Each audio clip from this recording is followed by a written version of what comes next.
அடுத்தது நம்ம பார்க்கக்கூடியது மினி டிராஃப்டர். இந்த மினி டிராஃப்டர் அப்படிங்கிறது வந்து நம்ம பயன்படுத்திக்கிட்டு இருந்த ஒரு சாதனம் தான் இந்த mini drafter. So mini drafter எல்லாமே நம்ம பயன்படுத்தி நிறைய வரைபடங்கள் நம்ம வரைஞ்சிருக்கோம். ஸோ இந்த மினி டிராஃப்டர் அப்படிங்கிறது என்ன அப்படின்னு பார்த்தீங்கன்னா, டிராஃப்டிங் மிஷினில் யூஸ் பண்ணக்கூடிய ஒரு சிம்பிளான இன்ஸ்ட்ருமெண்ட் தான் மினி டிராஃப்டர் அப்படின்னு சொல்லுவோம். இப்போ இருக்கக்கூடிய எல்லாருமே மேக்ஸிமம் நம்ம மினி டிராஃப்டரை பயன்படுத்தி தான் நம்மளுக்கான வரைபடங்கள் எல்லாத்தையுமே வரைவோம். இந்த மினி டிராஃப்டரில் இருக்கக்கூடிய மிகப்பெரிய ப்ளஸ் அப்படின்னு வந்து பார்த்தீங்கன்னா, இது 4 விதமான பயன்பாடுகளை வந்து கொண்டிருக்கும். அது வந்து என்னென்னா, டி ஸ்கொயருங்கிறது எதுக்காகன்னு நம்ம சொன்னோம் இல்லையா? ஸோ டி ஸ்கொயர், அதுக்கப்புறமா வந்து செட் ஸ்கொயரினுடைய பயன்பாடு, டி ஸ்கொயர், ப்ரொடெக்டர் அப்படிங்கிறது வந்து நம்ம வட்ட வடிவத்தில் வந்து நம்ம பாகைமானி மாதிரி பயன்படுத்தியிருப்போம் இல்லையா 360 டிகிரிக்கு, அது ப்ரொடெக்டர் அப்படின்னு சொல்லுவோம். ஸோ அதுவும் பயன்படுத்தலாம். அதுக்கப்புறமா ஸ்கேல், நம்ம வரைவதற்கான ஸ்கேல், இந்த 4ஐயுமே வந்து ஒருங்கிணைத்து மேன்மைப்படுத்தப்பட்ட ஒரு சாதனம் தான் அந்த மினி டிராஃப்டர் அப்படின்னு சொல்லுவோம். நம்ம இந்த சாதனம் வந்து ஏற்கனவே நம்ம நிறைய டைம் வந்து பயன்படுத்தியிருக்கோம். ஸோ இந்த சாதனம், அதாவது நம்ம இந்த மினி டிராஃப்டர் அப்படிங்கிறத வந்து நம்ம வரையும் போது, நம்ம படிக்கக்கூடிய காலத்தில் வரையும் போது இந்த மினி டிராஃப்டர் வந்து நம்ம பயன்படுத்தியிருக்கோம். ஸோ இதை மட்டும் நம்ம பயன்படுத்தும் போது என்ன பண்ணணுமோ அதை ஞாபகத்தில் வச்சுக்கிட்டாலே இந்த மினி டிராஃப்டரை பற்றி ஏதாவது கேள்விகள் வரும்போது நம்ம பண்ணிக்கிடலாம். ஸோ அடுத்தது பார்க்கக்கூடியது செட் ஸ்கொயர் அப்படிங்கிறது வந்து வேறு ஒன்றும் கிடையாது. அதாவது இங்கே கீழே நமக்கு படத்தில் காமிச்சிருக்காங்க இல்லையா, அதாவது வந்து கோணமானின்னு சொல்லுவாங்க தமிழில். அது என்னென்னா, இதில் வந்து ஒன்று 60 டிகிரி அண்ட் 30 டிகிரி இருக்கும். அப்படி இல்லைன்னா 45 டிகிரி இருக்கக்கூடிய ஒரு செங்குத்து கோடுகள் வரைவதற்காக பயன்படக்கூடியதுக்கு பேர் தான் செட் ஸ்கொயர் அப்படின்னு சொல்கிறோம். புரியுதுங்களா?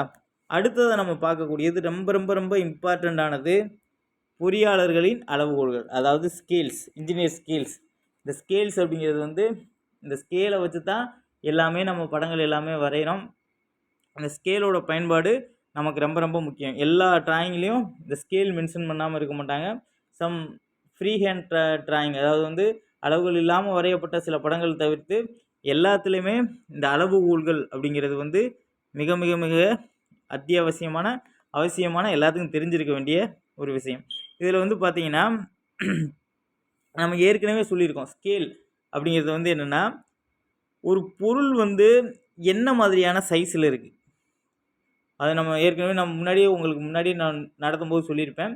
ஸோ நீங்கள் வரையக்கூடிய வரைபடத்தாளில் வந்து பொருளோட அளவையும் பயன்படுத்தக்கூடிய ஸ்கேலையும் பொறுத்து நம்ம வந்து வரைபடத்தாளை எடுத்துக்கிடுவோம். இங்கே அதே தான் அப்படியே நீங்கள் மாற்றிக்கங்க.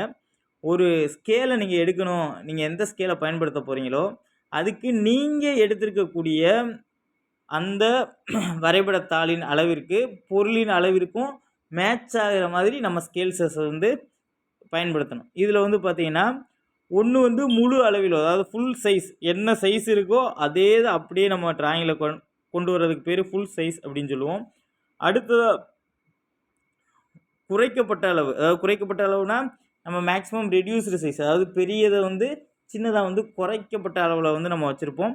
அல்லது என்லார்ஜ்டு. இந்த என்லார்ஜ் அப்படிங்கிறது வந்து என்னென்னா, இந்த மெக்கானிக்கல் ஐட்டம்ஸ் எல்லாத்துலேயுமே சின்ன சின்ன நட்டு, போல்டு, ஸ்க்ரூஸ் இதெல்லாம் வந்து பார்த்திங்கன்னா சின்ன சின்ன சின்ன அளவுகளில் இருக்கும். அதை நம்மளால் டிராயிங்கில் மென்ஷன் பண்ண முடியாது. ஸோ அதை இயல்பான அளவோட பெரிதாக்கி காட்டக்கூடியதுக்கு பேர் வந்து பெரிதாக்கப்பட்ட அளவு, என்லார்ஜ்டு சைஸ் அப்படின்னு சொல்லுவாங்க. ஸோ இதுக்கும் வந்து பியூரோ ஆஃப் இந்தியன் ஸ்டாண்டர்ட் BISன் படி 8 தொகுதிகளாக பிரிச்சுருக்காங்க. எத்தனை? M1ல் ஆரம்பித்து M8 வரைக்கும் நமக்கு இந்த ஸ்கேல்ஸ் வந்து இருக்குது. இந்த ஸ்கேல்ஸ் என்ன அப்படிங்கிறத வந்து இப்போ பார்த்துருவோமா? ஸோ இதான் வந்து M1 to M8க்கான ஸ்கேலுக்கான டேபிள். புரியுதுங்களா? ஸோ M1லேருந்து M8 வரைக்கும் 8 விதமான அளவுகள் இருக்கக்கூடிய டேபிள் நம்மகிட்ட இருக்குது.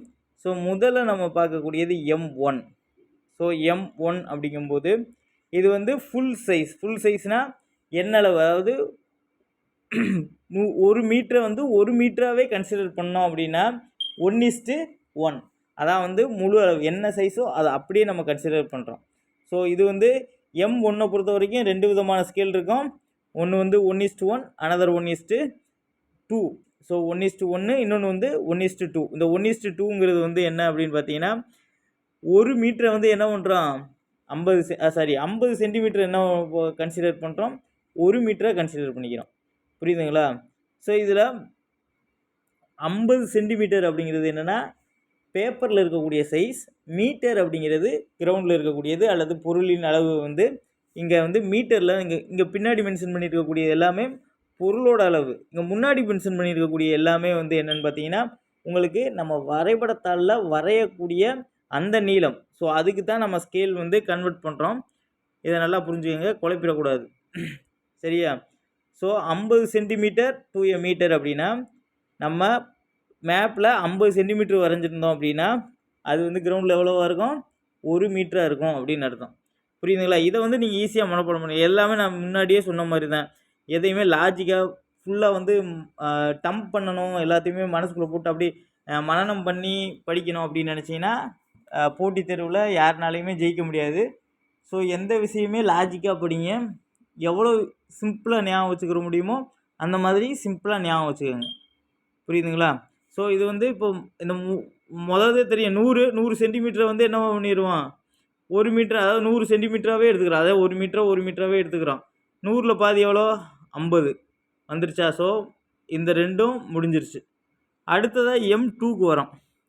ஸோ 50 முடிஞ்சிருச்சு. 50க்கு அப்புறமா அடுத்து என்ன குறைக்கிறோம், 40 சென்டிமீட்டராக குறைக்கிறோம். ஒரு 10 சென்டிமீட்டருக்கு குறைக்கிறோம்னு வச்சுக்கோங்க.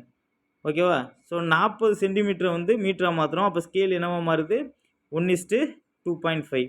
ஸோ 40ல் பாதி என்னவாக இருக்கும், 20. ஸோ 20 ஆகும்போது 1:5 ஆகுது. இந்த 20ல் பாதி என்ன ஆகுது, அடுத்து 10 ஆகுது. இந்த 10ல் பாதி என்ன ஆகுது, 5 ஆகுது. 5ல் பாதி என்ன ஆகுது, 2 ஆகுது. புரியுதா? ஸோ 1/1 அப்படியே குறைஞ்சிக்கிட்டே தான் வரும். ஸோ 2ங்கிறது அடுத்து 1 ஆகுது. 1ல் பாதி 5 mm, 5ல் பாதி 2 mm.